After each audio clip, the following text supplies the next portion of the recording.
बाबा जी का लखदाता नाम कैसे पड़ा जानेंगे। जिनको हम पीर लखदाता कहते हैं, ये लखदाता नाम किस तरह से पड़ा था, क्योंकि उनका नाम तो सैयद अहमद था। तो बाबा जी के पास किसी भी धर्म से लोग जाते थे तो उनको वो सच्चा ज्ञान प्रदान करते थे। जात पात वर्ण ऊंच नीच ना देखते हुए, सबको एक बराबर जानते हुए मानते हुए वो सच्चा इल्म, सच्चा ज्ञान और मार्गदर्शन करते थे। और उस समय हिंदू और मुस्लिम में भी शिया सुन्नी दो कैटेगरीज हो गई थी।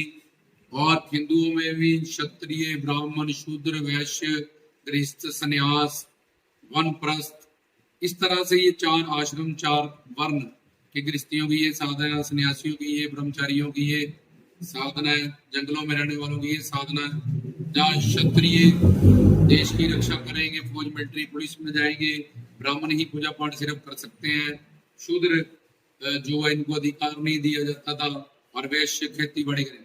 तो इसलिए धर्म का जो औरतों को तो बिल्कुल ही बंदगी करने नहीं दी जाती थी।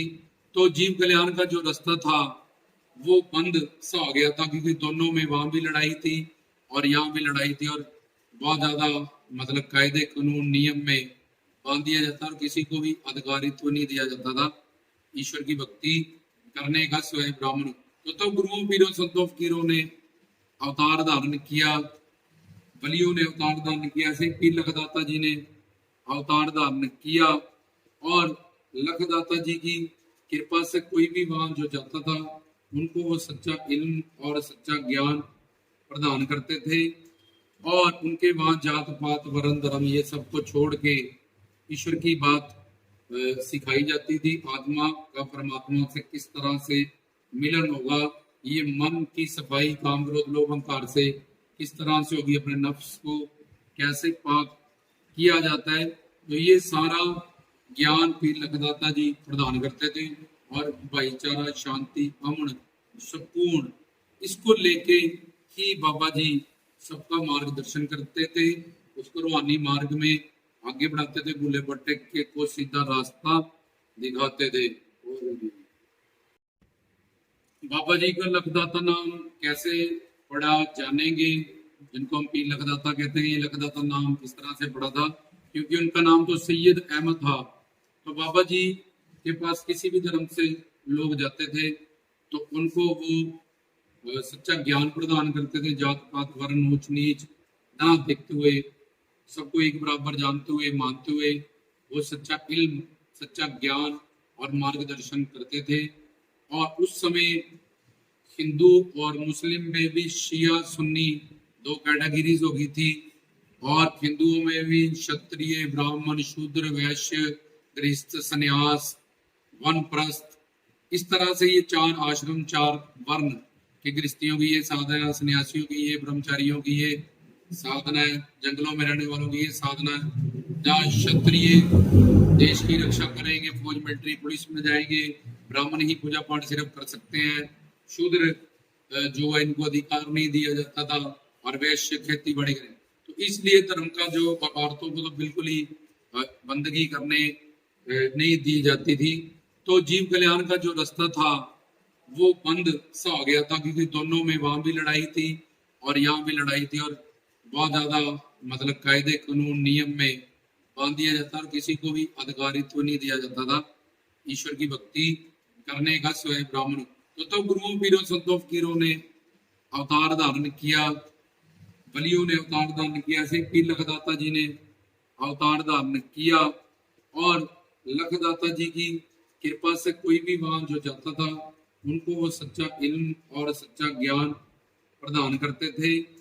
और उनके वहां जात पात वर्ण धर्म ये सब को छोड़ के ईश्वर की बात सिखाई जाती थी। आत्मा का परमात्मा से किस तरह से मिलन होगा, ये मन की सफाई काम क्रोध लोभ अहंकार से किस तरह से होगी, अपने नफ्स को कैसे पाक किया जाता है, तो ये सारा ज्ञान पीर लखदाता जी प्रदान करते थे।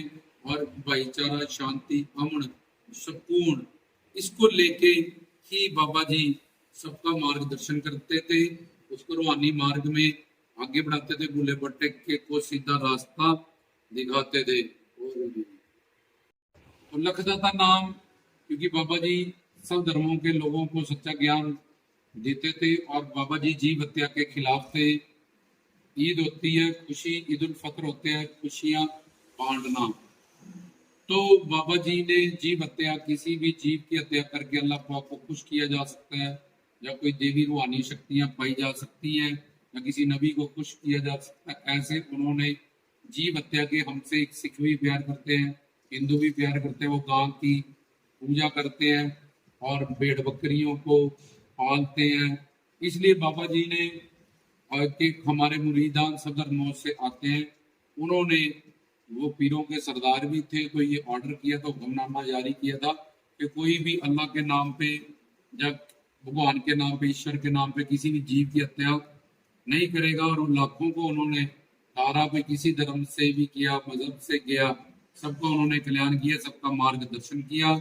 तो हिंदू लोग गाय को अपनी माता मानते हैं, गाय, क्योंकि उसका हर गाय का गोबर वो भी हमारे काम आता है, गाय का दूध वो भी हमारे काम आता है, गाय के मूत्र से भी कई सारी दवा बनती हैं।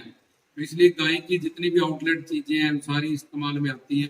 इसलिए गाय को माता का दर्जा दिया गया और गाय में देवी देवताओं का वास माना गया।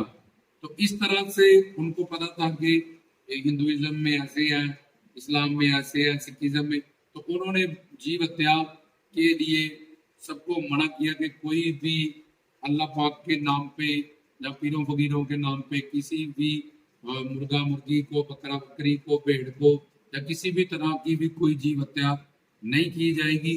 जिससे खुश होके उनके मानने वालों मुरीदान ने, जिनमें सब धर्मों के लोग थे, उन्होंने उनको लखदाता नाम दिया और लाखों को वो तारा उन्होंने अपने अवतार लीला में अभी तक भी तारते जा रहे हैं। तो इस वजह से उनका सब धर्मों के प्रति प्यार, एकता, भाईचारा, अमन, सुकून और जीव हत्या के खिलाफ उन्होंने आवाज उठाई। सूरत बकर में लिखा है कि अपना नफ्स, ये अपना मन जो मैं करने वाला है, ये सबसे बड़ा बकरा अगर बलि देनी है तो इस अपने मन की दो गुरु के चरणों में, नबी के चरणों में, वली के चरणों में जाके अपना आप समर्पित करो, समर्पण हो जाओ। तो उन्होंने सूरतें और कलामों से बताया गया, ईद का दिन खीर बांटो, दुश्मनों को भी माफ करो, गले लगाओ, सब नफरतें भुला दो, सबसे प्रेम करो। तो ये सब, किसी भी जीव की हत्या ना की जाए, ये पाप है और इसका दंड मिलता है।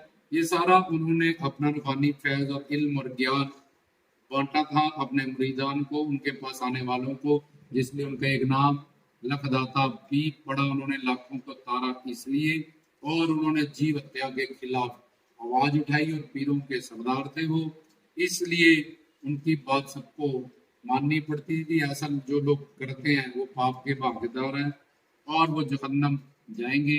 अपना अमल जो कर रहे हैं, कर्म कर रहे हैं, उनका दंड उनको दिया जाएगा। तो इस वजह से बाबा जी का एक नाम लखदाता भी पड़ा।